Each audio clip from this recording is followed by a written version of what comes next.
Hermanos, damos gracias al Señor porque Él nos ha guardado durante todo este tiempo que, como bien saben ustedes, hemos estado en Israel. El sueño de poder llevar a mi familia a Israel por fin se cumplió en los primeros días de enero. El Señor nos dio un tiempo maravilloso para hacer enero e invierno. Estábamos realmente sorprendidos, todos los que estaban allí también estaban sorprendidos, porque no es normal andar en esa época del año por los lugares donde estuvimos en mangas de camisa con un sol que rajaba las piedras. Y damos gracias al Señor por este viaje que pudimos celebrar. La verdad es que nos trataron de maravilla, nos dejaron una suite, un apartamento en la preciosa ciudad de Natania, en la planta número 17, si no me equivoco, con unas vistas realmente increíbles, y allí pudimos estar. Después fuimos también, por supuesto, a Jerusalén, y bueno, fue un tiempo maravilloso. Pude visitar con ellos por primera vez en mi vida la ciudad de Shiloh. La ciudad de Shiloh, para los que no lo sepan, fue el lugar donde el tabernáculo estuvo por más de 350 años. Cuando entraron las tribus de Israel del desierto, el tabernáculo lo pusieron finalmente en esa ciudad de Shiloh, y allí era donde vivía el sacerdote Elí y sus dos hijos, Ofni y Fines. Allí era donde subió el Cana con Ana, y allí fue donde Ana hizo una oración que está en hebreo escrita en un tablón, y allí fue donde le dijo al Señor: Señor, si tú me das un hijo varón, yo te lo consagraré y te lo dedicaré todos los días de mi vida. Y allí se crió Samuel. Y la verdad es que es un sitio tremendo. En Samaria tuvimos que atravesar algunos territorios muy interesantes, y allí estuvimos, y fue un tiempo maravilloso el que el Señor nos dio. Así es que le doy gracias al Señor por ese sueño cumplido. Todos tenemos sueños, ¿no? Pues ese era uno de los que yo tenía, y gracias al Señor se pudo cumplir. Nosotros después quedamos, y ellos volvieron y estuvieron unos días en casa de nuestra hermana Carmen Cruz, que está aquí esta noche con nosotros, y en casa de Maxi. Y yo no sé lo que le habéis hecho a Miriam, pero ella me decía esta mañana cuánto echo de menos los desayunos que prepara Maxi. Digo, bueno, conmigo lo llevas claro, porque como yo no desayuno, sino que lo mío es un cortadito y a la calle. Pero ella dice: ay, papá, es que Maxi se levantaba temprano y nos hacía unos desayunos. Digo, pues te vas a tener que ir para Alicante, porque aquí no vas a tener esa breva, ¿no? Gracias, Carmen, por haber tenido a Miriam durante unos días en vuestra casa. Y a Maxi también le mandamos un saludo, que probablemente esté viendo el culto ahora. ¿Quieres decir algo, Carmen, ya que hace tiempo que no venías por aquí? Ven, por favor, pasa por la parte de allá, porque no te tenemos muy a menudo aquí en la iglesia. Pasa por detrás de la cámara esta, ¿sí? Ahí está. Y nos va a dar un saludo. Ellos fueron miembros de nuestra iglesia durante años, hasta que al final se fueron a vivir a Alicante, y allí están viviendo. Y yo quiero que... Pero sube, Carmen, sube, porque si no, no vas a salir. Y allí estuvo Priscila y Matías y Adriel y Miriam durante unos días. Dios te bendiga. Bienvenida. Ya está abierto. Adelante. Bueno, muchas gracias al pastor por permitirme que esté aquí y saludarles a todos. Llegar aquí para mí es emocionante, porque esta es mi iglesia realmente, y aquí están todos mis hermanos, y poder abrazarles a todos me ha dado una sorpresa tremenda, Bárbara, que no la esperaba. Qué bueno. Y bueno, estoy muy, muy contenta y agradecida a Elena y a Manolo por haber permitido que Miriam pasara unos días con nosotros. Han sido de bendición. Gloria a Dios. Los días compartidos con ella han sido preciosos. Y bueno, que solamente daros gracias, porque de verdad sois nuestra iglesia.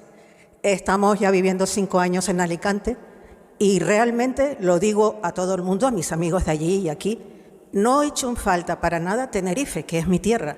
Lo que he hecho en falta es mi iglesia, mis amigos, al pastor, a su familia, y me encuentro muy agradecida. Más si me está viendo y piensa igual que yo. Gloria a Dios. Fuerte ese aplauso a nuestro Dios. Bienvenida a casa. Dios te bendiga. Gracias. Igualmente. Amén. Sí, pueden poner el micrófono por ahí ahora, sí. Y sí, estamos contentos de ver a Bárbara, que hacía tiempo que no te veíamos por aquí. Dios te bendiga, bienvenida a casa. Y a todos los que están por primera vez, que sé que hay algunas hermanas que han venido de la isla de enfrente, ¿no? De Gran Canaria. ¿Cómo se llaman ustedes? Las que vinieron de Gran Canaria son ustedes, ¿no? ¿Quiénes son las que vinieron de Gran Canaria? Allá atrás, perdón, ustedes. ¿Cómo se llaman? Disculpa. ¿Perdón? Lady Carolina y la otra. ¿Cómo? Nelly. Y vinieron de Las Palmas para estar hoy aquí en el culto. Bueno, le damos un aplauso de bienvenida a ustedes también. Dios les bendiga. Bienvenidas. ¿Alguien más está por primera vez? Sí, allá atrás hay una visita también. ¿Cómo te llamas? ¿Cómo? Joana. Bueno, pues a todos ustedes un fuerte aplauso en el nombre del Señor. Dios les bendiga grandemente. Espero poder compartir la palabra porque vine de Israel con la garganta bastante tocada. Atender a dos grupos durante 15 días seguidos prácticamente, desde la mañana hasta la noche, recorriendo el país de un lado a otro, preguntas van, preguntas vienen. Tuvimos bautismos en el río Jordán. Yo decía, Dios mío, que no se bautice nadie. Pero al final se bautizaron algunas personas. Ese agua estaba congelada. Ese agua estaba helada. En el primer bautismo bauticé así con ropas normales. En el segundo me dieron como un traje de goma, con botas incluidas, pero aún así estaba el agua congelada. Ahora ha nevado mucho en las montañas del norte de Israel, en los altos del Golán. El monte Hermón está totalmente nevado y todo esto, pues quieras que no, afecta la garganta, ¿no? Y estar hablando un día y otro día y en fin.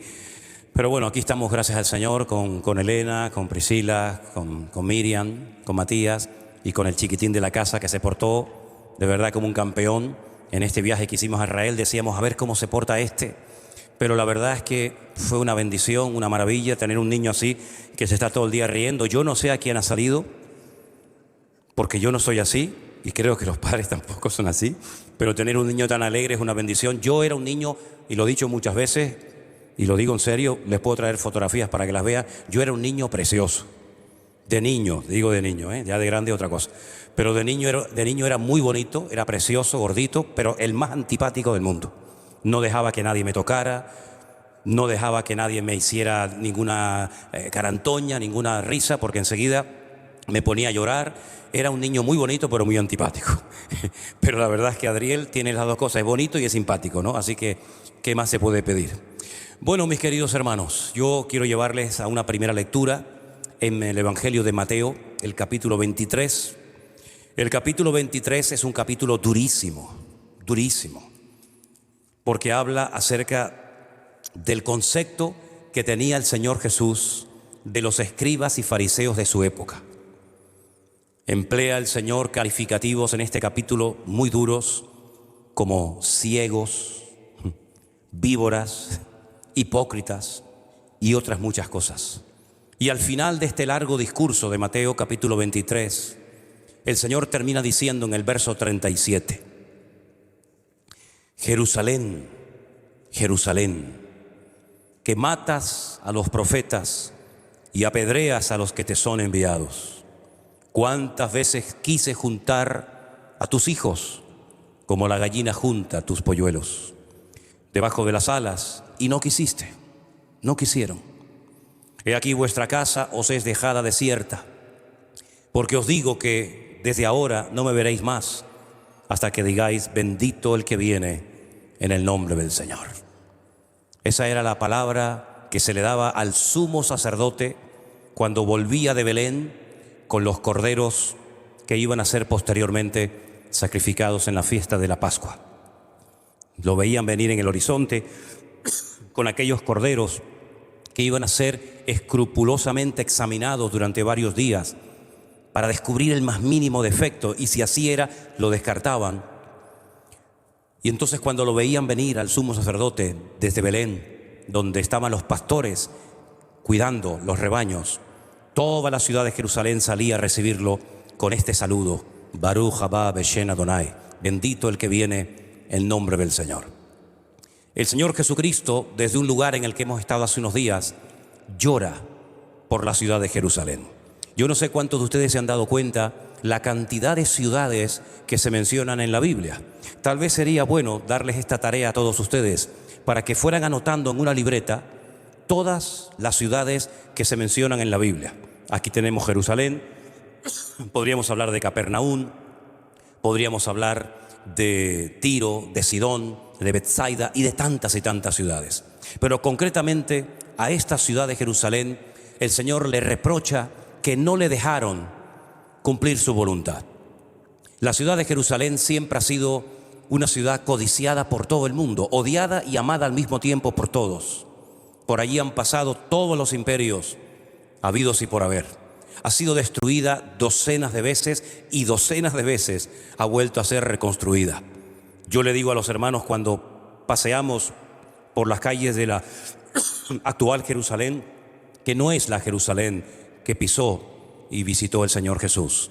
Esa ciudad de Jerusalén está bien enterrada, porque la costumbre era destruir y construir encima, destruir y construir encima, y así fue subiendo de niveles. Ni siquiera las murallas que actualmente podemos ver y fotografiar son las que conoció Jesús. Son unas murallas, las actuales me refiero, que fueron construidas, mandadas a construir por Sulimán el Magnífico en el siglo XVI. Es decir que la ciudad de Jerusalén es una ciudad muy importante en la Biblia, es mencionada más de 3000 veces. Curiosamente, en el Corán, ni una sola vez. Curiosamente. Y sobre esa ciudad es sobre la que llora el Señor. Y dice algo que nos llama a todos la atención. ¿Cuántas veces yo quise juntar a mis hijos, bendecir, glorificar mi nombre en esta ciudad, y no quisisteis, no me dejasteis? Y por eso dice el Señor una palabra profética tremenda que se cumplió no muchos años después. Esta ciudad quedará totalmente desierta. Fueron los romanos, primeramente en el año 70 después de Cristo, que destruyeron el templo de Jerusalén, y hasta ahora no se ha podido volver a construir. En el año 70 se produjo la gran catástrofe de Jerusalén. El templo quedó arrasado, sus tesoros fueron llevados a Roma, y nunca más la gloria que tuvo esa casa, que tuvo ese templo, se ha vuelto a recuperar. Siguen llorando, siguen pidiendo y clamando todos los días por la reconstrucción de ese templo, pero la realidad es que todavía el templo no se ha reconstruido. Tiempo más tarde se produce una revuelta apoyada por un rabino que está enterrado en la ciudad de Tiberias, llamado el rabino Akiva, que creyendo que un tal Bar Kokhba, el hijo de la estrella, era el verdadero Mesías, lo apoya y logra convencer a sus miles y miles de discípulos que este es el verdadero Mesías. Se produce una revuelta y ya eso fue el colmo para los romanos. Los romanos mataron a millones de judíos,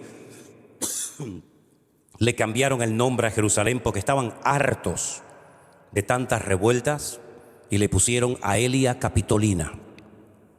Y al país le cambiaron el nombre de Israel por Palestina o Filistea, que significa tierra de filisteos.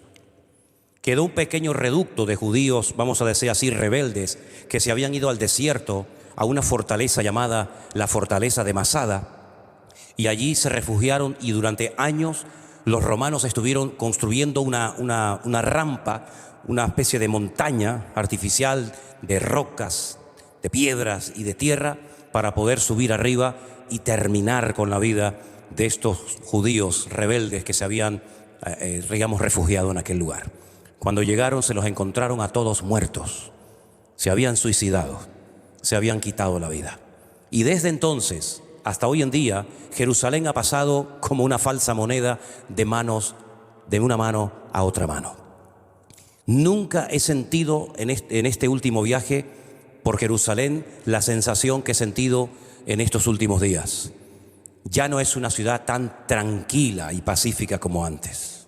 Los aires están muy caldeados. Hacía años, muchos años, que no se llevaban atentados en la ciudad de Jerusalén.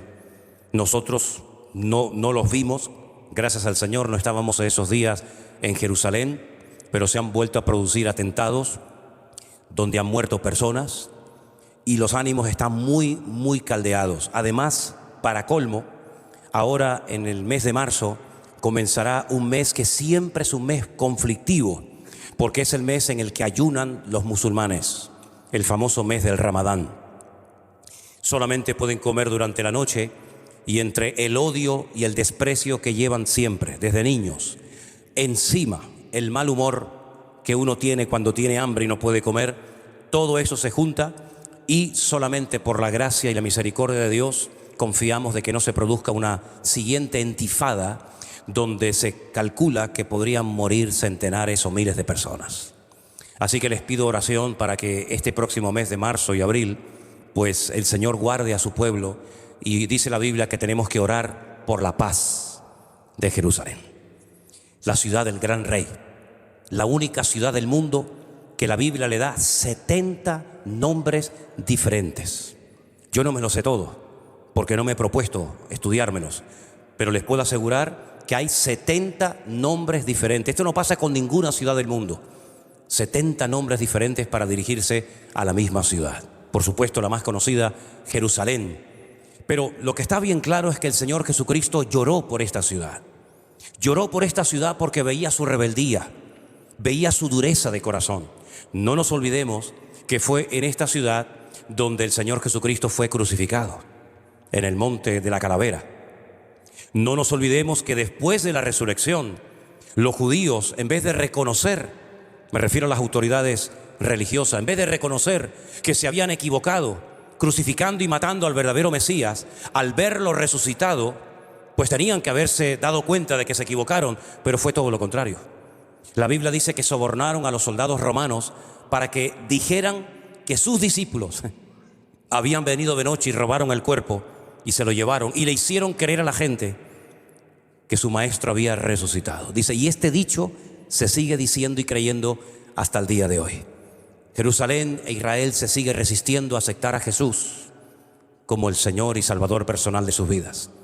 Es verdad que hay iglesias, es verdad que hay hermanos nuestros en Cristo, pero la gran mayoría de la ciudad y del país rechazan por completo al Señor Jesús.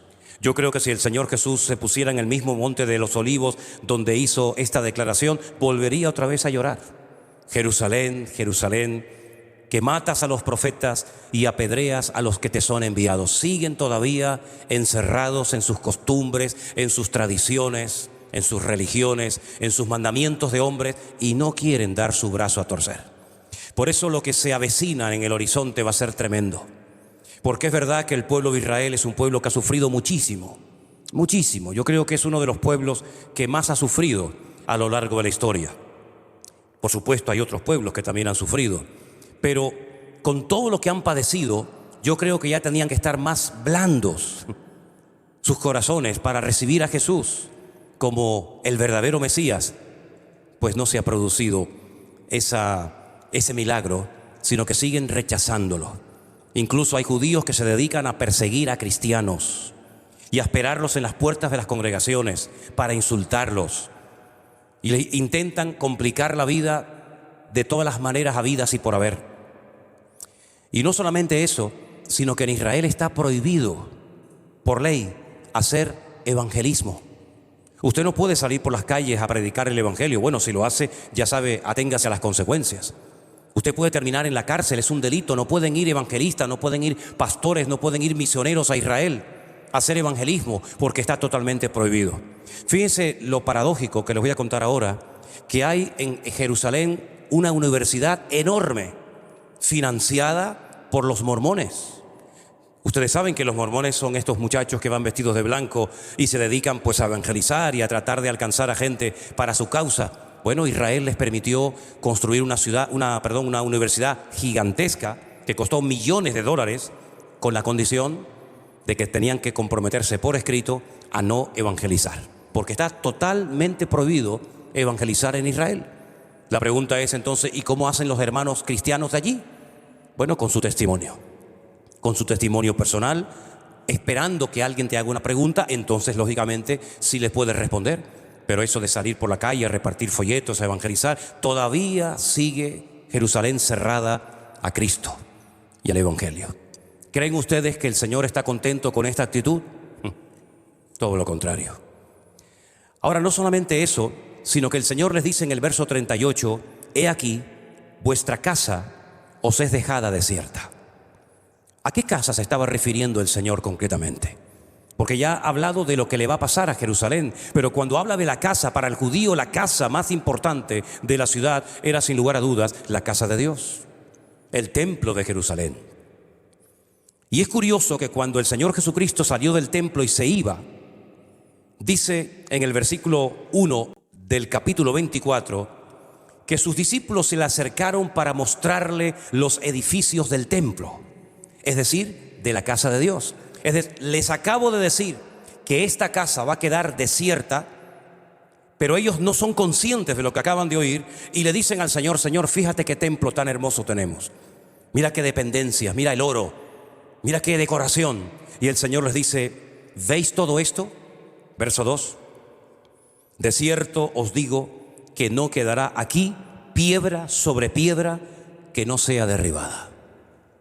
Claro, decirle a un judío, con lo orgulloso que estaban de su templo, que ese templo va a ser destruido, que va a ser totalmente arrasado al punto que no va a quedar piedra sobre piedra, les tuvo que sacudir el alma de una forma tremenda. Ellos no daban crédito a lo que les acaba de decir el maestro, porque ellos saben que el Señor no está bromeando. Ellos saben que el Señor, cada vez que habla, lo que habla se cumple. Y si les está diciendo que el templo va a ser destruido, ellos no daban crédito a lo que acababan de escuchar del Señor. Por eso dice en el versículo 3, y es bonito leer esta porción en Jerusalén, porque cuando uno lee esto, parece que todo se da en el mismo lugar, pero no es así. Imagínense que aquí al lado, a la mano derecha, tenemos el monte Moriah con su templo. A mano izquierda tenemos el monte de los Olivos, y en medio hay un barranco, un torrente que se llama el torrente del Cedrón, que lleva un tiempo bajarlo y subirlo, por lo menos en aquella época, y entrar al huerto de Getsemaní, que está en el monte de los Olivos. Y lo que el Señor les ha dicho, se lo ha dicho arriba en el monte, en la explanada del templo. Pero la pregunta se la hacen al otro lado del torrente. Es decir, que fueron pensando y cavilando en sus corazones y dándole vueltas diciendo: ¿habéis oído lo que ha dicho el maestro? No puede ser, que nos van a destruir el templo. Pero ¿cómo es posible que nos vayan a destruir el templo? Los judíos no pueden construir templos en todas partes del mundo. Si así fuera, tendrían millones. El templo solamente podía estar en el monte Moriah de Jerusalén, y ahora el único que tenemos nos lo van a destruir. ¿Pero cómo puede ser esto? Y entonces le dicen los discípulos, versículo 3, dinos, ¿cuándo serán estas cosas? ¿Y qué señal habrá de tu venida y del fin del siglo? La catástrofe que se avecina en el horizonte creó un pánico y un miedo en el corazón de los discípulos, que ellos querían tener respuestas. ¿Cuándo va a ser esto que acabas de decir? ¿Cuáles son las señales que van a preceder esa destrucción? ¿Qué es lo que va a ocurrir en los postreros días?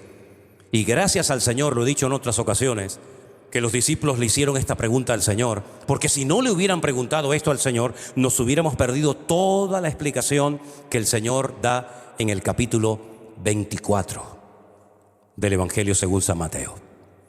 Si pueden, esta noche mismo, léanse todo el capítulo. Y si quieren tener aún más información, lean también el capítulo 21 de Lucas, que es paralelo a este capítulo, y tendrán mucha información de los acontecimientos finales. Ahora, tengo que decirles que en la Biblia, que curiosamente hay 3/4 partes de material profético, no todas las profecías están por cumplirse. Hay muchas profecías que ya se han cumplido. Incluso parte del capítulo 24 ya se cumplió. Cuando usted lo lea esta noche detenidamente, creo que ustedes se darán cuenta qué partes se han cumplido y qué partes aún no se han cumplido. Así que hay profecías que ya se han cumplido y por supuesto no se van a cumplir 2 veces. Hay otras profecías que faltan todavía por cumplirse. Y estamos confiando que todo lo que el Señor prometió se va a cumplir. Amén, hermanos. Pero luego hay otro tipo de profecías, como por ejemplo esta de Mateo 24 y otras muchas, que tienen un doble cumplimiento histórico. Hay una parte que ya se ha cumplido y una parte de la misma profecía que falta por cumplirse. En este caso, hay una parte de Mateo 24 que ya se cumplió. La destrucción del templo de Jerusalén se cumplió, ya digo, en el año 70 después de Cristo. El emperador, o el César de Roma, Vespasiano, mandó a su hijo Tito a Jerusalén, y fue este el que destruyó y le prendió fuego al monte, al templo de Jerusalén. Ya no era la primera vez que ese templo era destruido. Ya fue destruido una primera vez por Nabucodonosor en el Antiguo Testamento. Volvió a ser reconstruido y volvió a ser destruido en el año 70 después de Cristo. ¿Y saben qué, hermanos? Y ustedes lo tienen ya que saber a estas alturas. Y volverá a ser reconstruido por tercera vez, y por tercera vez va a ser nuevamente profanado. Es que no, el hombre no termina de aprender la historia, hermano. Yo la sensación que tengo cuando hablo y estoy allí en Jerusalén, cuando hablo con muchos de allí, es que quieren recuperar una gloria perdida. Y no se dan cuenta que la verdadera gloria no consiste en levantar un edificio, un templo, sino en tener a Cristo en nuestros corazones. Esa es la verdadera gloria. Con templo o sin templo, con sacrificios o sin sacrificios, la verdadera gloria consiste en tener al Señor Jesucristo en nuestras vidas. Y Juan, un discípulo de Cristo, que por cierto también era judío, dijo que el que no tiene al Hijo, tampoco tiene al Padre. Y el que no tiene al Padre, tampoco tiene al Hijo. Por lo tanto, la tragedia actual del pueblo de Israel no consiste en que no tienen templo. Ese no es el mayor problema de Israel. El mayor problema que tienen no es que no pueden presentar sus sacrificios, cosa que les gustaría a todos ellos.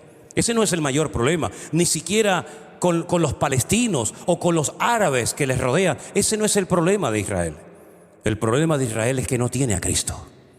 Porque cuando tengan a Cristo y sea el Señor de sus vidas, entonces todo cambiará.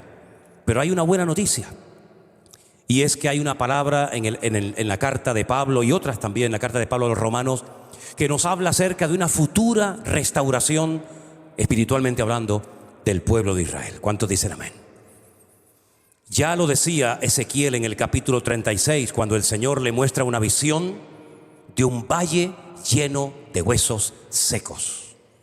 Y lo que le mostró es el cementerio que está en el Monte de los Olivos, un valle lleno de huesos secos.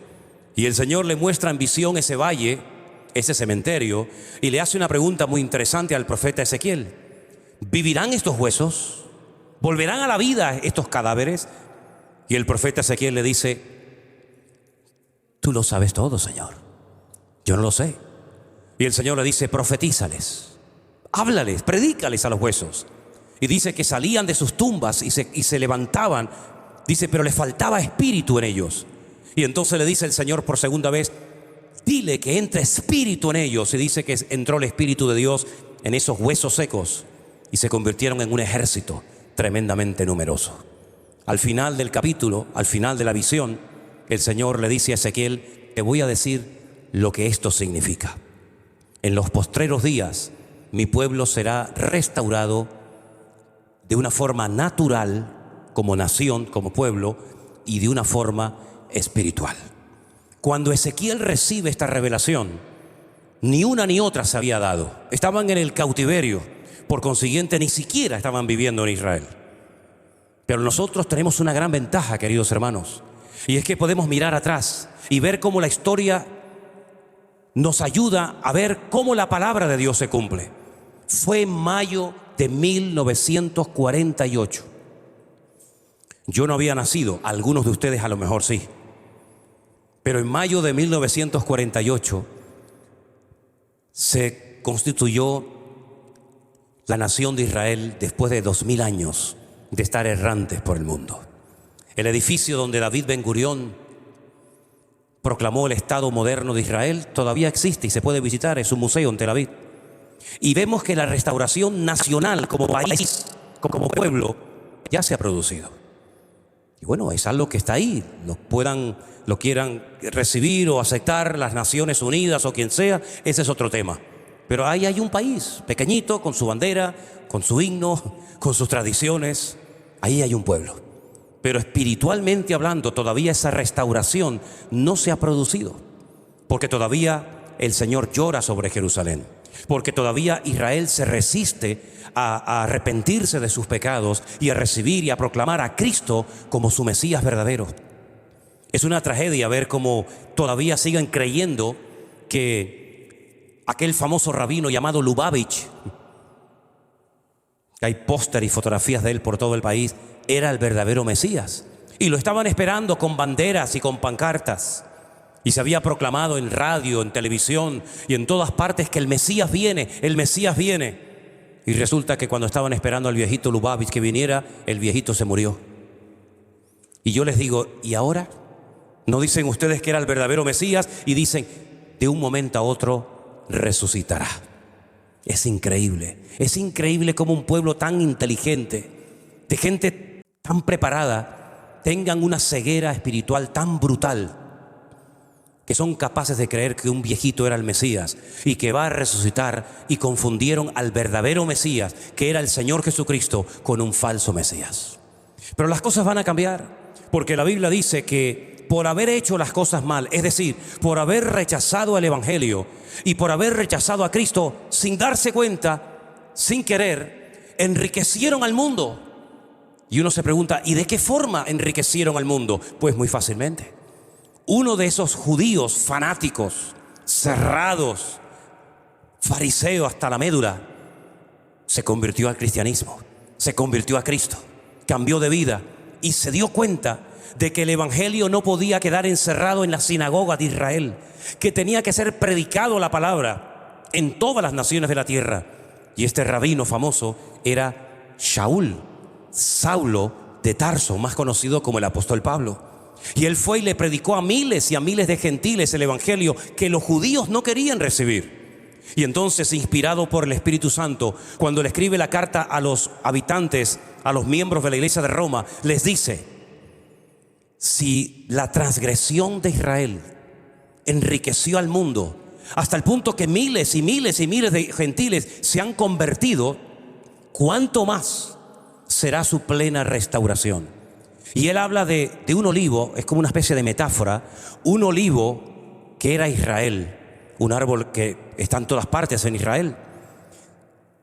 El apóstol Pablo dice que Dios le arrancó las ramas al olivo verdadero e injertó ramas de olivo silvestre. Una locura, un disparate. Y ese injerto se produjo cuando los gentiles abrazaron el Evangelio y recibieron a Cristo como su Señor y Salvador personal. Y les dice Pablo a los gentiles: no se ensoberbezcan, no le den lugar al orgullo, menospreciando a los judíos, porque Dios es poderoso para volverlos a injertar. Y que sepan que no son ustedes los que alimentan a la raíz, sino la raíz la que les alimenta a ustedes. Y él habla de una restauración espiritual futura que se llevará a cabo en el pueblo de Israel. Incluso dice algo que algunos teólogos los dejó con la boca abierta y no dan crédito a esas palabras. Dice: ¿esto qué significa cuando dice y todo Israel será salvo? ¿Cuántos dicen amén? Tremendo. ¿Es acaso imposible para Dios convertir a un país entero? ¿Podrá Dios convertir a todo un país? ¿Sí o no? Bueno, ya lo hizo a través de Jonás, convirtiendo a toda una ciudad de paganos y de incrédulos como eran los ninivitas. ¿Cuánto más el Señor hará con su pueblo? Cuando dice la Biblia, y estuvimos allí en el valle de Megiddo, no solamente estuvimos en el monte Carmelo, donde Elías oró y cayó fuego del cielo y se ve todo el valle de Megiddo debajo de nosotros, sino que este año por primera vez tuvimos la oportunidad de ir al otro lado del valle de Megiddo, en una montaña que está a las afueras de Nazaret, desde la cual quisieron arrojar a Cristo al vacío. ¿Se acuerdan ustedes que dice que lo echaron de la sinagoga y lo quisieron botar de la montaña abajo? Desde esa montaña hay un paisaje espectacular. Yo nunca en mi vida había visto algo tan hermoso. Y además, con estas últimas lluvias, todo el valle verde, allí se ven tantas cosas de la Biblia. Pues, queridos hermanos, en ese valle dice la Biblia que se llevará a cabo una batalla tremenda. Bueno, dice la Biblia que 100 millones de soldados vendrán a pelear contra Israel. Jamás, nunca Israel ha sido o va a ser atacada de una manera tan brutal, tan despiadada como en la batalla de Armagedón. Tierra, mar y aire. Todas las naciones de la tierra, o muchas naciones de la tierra, por supuesto. Si algunos se preguntan, ¿y los chinos estarán allí? No les quepa la menor duda. ¿Y los rusos? Por supuesto, ellos van a la cabeza. Y las naciones de Europa, 100 millones de soldados en ese valle pelearán contra el pueblo de Israel. ¿Qué les parece? Una batalla tremenda, la tercera guerra mundial. Cuando termine la batalla estarán 7 años quemando armamento al fuego.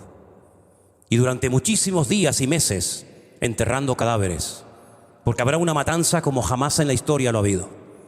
Hasta el punto que dice la Biblia que la sangre llegará a la altura de los frenos de los caballos. una matanza tremenda. Y es entonces cuando Israel, viendo que está acorralado por todas partes y que ya no tiene esperanza, dice la Biblia que verán al que traspasaron viniendo en las nubes. ¿Qué les parece? Verán al que traspasaron, al Señor Jesús, al que le horadaron las manos, los pies y su collado y su costado. Y lo verán, y dice que harán grande lamentación por él. Y estarán, según Zacarías capítulo 14, semanas y semanas, meses y meses llorando por aquel que rechazaron hace 2000 años y que ahora viene en su ayuda y en su auxilio. Y entonces es cuando pone sus pies sobre el monte de los olivos, y ese monte, por el poder de su presencia, se partirá en dos, se hará un valle inmenso, y aguas subterráneas entrarán en las aguas muertas del mar muerto. Y dice que habrá millones y millones de peces que alegrarán la vida de las gentes. Hermanos queridos, podríamos decir en cierto sentido que lo peor está por venir, pero también sabemos bíblicamente que lo mejor también está por venir. La pregunta es, ¿y tú y yo qué pintamos en todo este plan profético de Dios? Porque el Señor lloró por Jerusalén, como hemos leído en esta noche.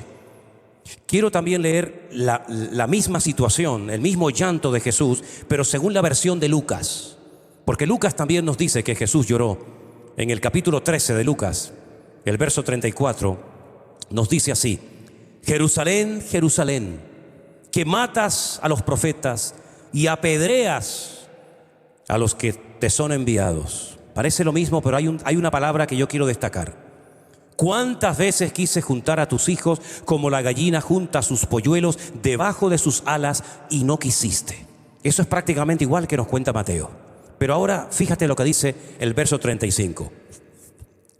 He aquí, vuestra casa os es dejada desierta, y os digo que no me veréis hasta que llegue el tiempo. Esa frase a mí me llamó la atención. Hasta que llegue el tiempo en el que digáis, bendito el que viene en el nombre del Señor. Sabemos que el tiempo que nosotros vivimos en la actualidad fue inventado por Dios. Dios no es controlado por el tiempo, ni por el espacio, ni por la materia. Dios es atemporal. El tiempo es un invento de Dios. Y nosotros medimos el tiempo, pues tenemos calendarios en semanas, en días, en meses, en años, en siglos, en milenios, en lustros, etcétera, etcétera. Y es en este tiempo en el que de vez en cuando Dios se mete e interviene y revela cosas que van a ocurrir. Dios está fuera del tiempo, pero cuando quiere contactar, cuando quiere comunicarnos algo, se tiene que meter en nuestro tiempo, es decir, en esta dimensión limitada. Y todos sabemos perfectamente que estamos limitados. El creyente y el ateo también. No podemos estar con nuestro cuerpo aquí en la iglesia esta noche y al mismo tiempo en otra parte del mundo hablando con una persona. Gracias al Señor, a las redes sociales que nos permiten estar en miles de sitios, pero virtualmente, no presencialmente, ¿verdad? Pero nuestro Dios no es limitado por nada, pero Él le puso tiempo a las generaciones. Él le puso tiempo a la iglesia. Él le puso tiempo a nuestra existencia. Él le puso tiempo a nuestro ministerio. Él le puso tiempo para que una mujer sepa cuándo se aproxima el parto y cuándo le queda todavía un tiempo para seguir esperando mientras la criatura se está formando en su vientre. Todo ha sido diseñado con tiempo y espacio y medida. Y el Señor Jesucristo dice que llegará un tiempo en el que las cosas van a cambiar y la gente va a utilizar aquel saludo que se le daba al sumo sacerdote: bendito el que viene en nombre del Señor. Ahora, la pregunta sería, ¿y cuánto falta para ese tiempo? ¿Cuántos días, semanas, meses o años falta para ese tiempo? Para que Israel caiga rendido y se caigan las escamas de sus ojos y puedan experimentar la restauración espiritual, puesto que ya la natural o la física ya la han vivido. Pero nadie puede saber exactamente cuánto tiempo falta. Pero cuando los discípulos le preguntaron al Señor, ¿qué señal habrá de tu venida y del fin del siglo? Entonces es cuando Él da una lista enorme de señales que nos indican cuánto tiempo falta para la restauración del pueblo de Israel y para su venida. Claro, por supuesto, yo no dispongo de tiempo ahora mismo para darles un estudio detallado de cuántas señales se tienen que cumplir. Porque dicho sea de paso, muchas ya se han cumplido. Una, y era fundamental que se diera, era la plena restauración del pueblo de Israel. Sin pueblo de Israel el cronómetro no se pone marcha atrás. Generaciones y generaciones y generaciones estuvieron esperando, porque hasta que Israel no volviera a su tierra y se vieran niños correr por sus calles, y se viera el desierto florecer, y se vieran las señales de multitudes de personas cantando y caminando por las calles de Jerusalén, el tiempo estaba como detenido. Pero déjenme que les diga algo. Hay algo que les sorprende mucho a las personas, a los grupos que llevamos, y es ver la cantidad de miles de niños y de jóvenes que hay en Israel y sobre todo en Jerusalén. Me acuerdo que un hermano me decía, pero ¿dónde están los viejos? Esta ciudad está llena de niños por todas partes. Nos llama mucho la atención cuando van los niñitos pequeñitos, solitos o de la mano de otro hermanito. Todas las mañanas van al colegio y vimos una escena. Vimos un día un niño pequeñito que venía totalmente dormido del colegio solito, caminando así como un zombie por la calle porque el pobrecito venía medio dormido.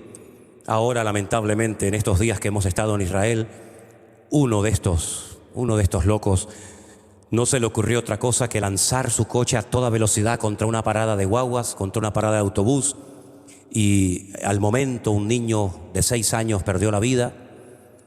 Su papá sigue todavía en coma en el hospital, y a los pocos días su otro hermanito, que también estaba en la parada de autobús de guagua esperando que lo llevaran o lo trajeran al colegio, de 8 años, a los pocos días también falleció y perdió la vida, ¿no? Y después, cuando vemos esas fotografías, decimos, ¿qué se saca con estos atentados que no conducen absolutamente a nada? Cuando el Señor vino a darnos vida y no muerte. Cuando el Señor vino a sacarnos el odio, la venganza, la amargura y el resentimiento de nuestros corazones, y ves a estas personas lanzando sus coches contra paradas de guaguas donde hay niños inocentes porque les han prometido un paraíso que no lo van a conseguir ni antes ni después de hacer semejante disparate. Pero hermanos, solamente os digo algo. Nosotros en este momento podemos tener la completa seguridad, sin la más mínima duda, de que somos la generación más cerca de los acontecimientos finales que ninguna otra generación. Todo está listo y dispuesto para la reconstrucción del tercer templo de Jerusalén, que es una de las grandes señales que va a poner, digamos, en funcionamiento todo el programa profético de nuestro Dios. Ya incluso a alguien se le ha ocurrido la idea, y no ha sentado nada mal en algunos sectores, de que en lo alto del monte Moriah, donde están esas mezquitas y el domo de la roca, hay espacio suficiente para dividir ese territorio, ese lugar, y que los judíos tengan su templo a un lado y que los musulmanes tengan sus mezquitas o sus rezos en otra parte. Bueno, nadie sabe exactamente lo que va a ocurrir, pero lo que sí os puedo asegurar, que nosotros tenemos en la palabra de Dios el respaldo de Dios para que la historia demuestre que nuestro Dios es el que controla los tiempos y las ocasiones. ¿Cuántos dicen amén? Lo que tenemos que hacer es velar y orar para que las cosas que van a ocurrir en breve no nos sorprendan, sino que podamos estar firmes y bien cimentados en la palabra de Dios y en Él, para que nuestra fe no decaiga, porque las cosas en los últimos tiempos serán difíciles. Dice la Biblia que el amor de muchos se enfriará, mas el que persevere hasta el fin, ese será salvo. ¿Tú quieres ser de los que se enfrían o quieres ser mejor de los que perseveran hasta el fin para recibir la bendición de Dios? Amén. Cierra tus ojos en esta tarde y ahí donde estás, dile: Señor, haz en mi vida lo que tú quieras. No te dejaron hacer lo que tú querías en Jerusalén, pero yo en mi vida te dejo hacer lo que tú quieras, Señor. Cámbiame, transfórmame, moldéame, Señor, como el barro en las manos del alfarero. Quita y arranca de mi vida todo lo que no te agrada, todo lo que no te glorifica a ti, Señor. Y oramos en esta noche, Padre, unánimemente, para que en el nombre de Jesús tú traigas un gran despertar espiritual a ese pueblo, a esa nación, que abran sus corazones y sus ojos para que te vean a ti, Señor Jesús. Tú viniste para darnos vida y vida en abundancia. Y gracias porque nosotros que te hemos recibido y te seguimos y te obedecemos, experimentamos todos los días de nuestra vida tu presencia, tu amor. Pero queremos compartir esta bendición con todas las personas que nos rodean. Sabemos que vivimos en un mundo, Señor, de gente enferma, de gente vacía, de gente desesperada. Danos la oportunidad, Señor, cada día de reflejar tu amor a través de nuestras vidas. Permítenos, Señor, ser ganadores de almas y esforzarnos, Señor, para llevar esperanza y libertad a las vidas. Te pido, Señor, que tu iglesia sea un instrumento útil en tus manos. Que no tengas tú que llorar y decir: iglesia, ¿cuántas veces quise usarte y bendeciste y no me dejasteis? Señor, hoy nos rendimos, nos postramos delante de ti y te decimos: heme aquí, envíame a mí, Señor. Si el anhelo de tu alma y de tu corazón, mi querido hermano, en esta tarde es honrar y servir a tu Dios, ponte de pie ahí donde estás y dile al Señor: Señor, aquí estoy delante de tu altar. Y los que están en sus hogares, los que están en esos sitios donde están viendo en directo este mensaje, este culto, póngase usted también ahí de pie y con sus manos levantadas, dígale al Señor: Señor, abro mi corazón completamente a ti, para que tú me uses, Señor, y a través de mi vida miles, millones puedan llegar a conocerte. Señor, usa mi boca, usa mis recursos, usa mi vida para llevar el mensaje de esperanza y de salvación a las vidas, Señor. Sacude nuestras vidas, Señor, y despiértanos a la realidad de que el mundo sin Cristo perece, que no hay esperanza fuera de ti, que no hay salvación fuera de ti, que solamente en Cristo se llena el vacío de las almas de los seres humanos y que el único que puede traer salvación y vida eterna eres tú, mi amado Señor. Aleluya. Gloria a tu nombre, Señor. Gracias por tu palabra viva, eficaz, que nos motiva, que nos impulsa, que nos alienta a seguir adelante en el camino.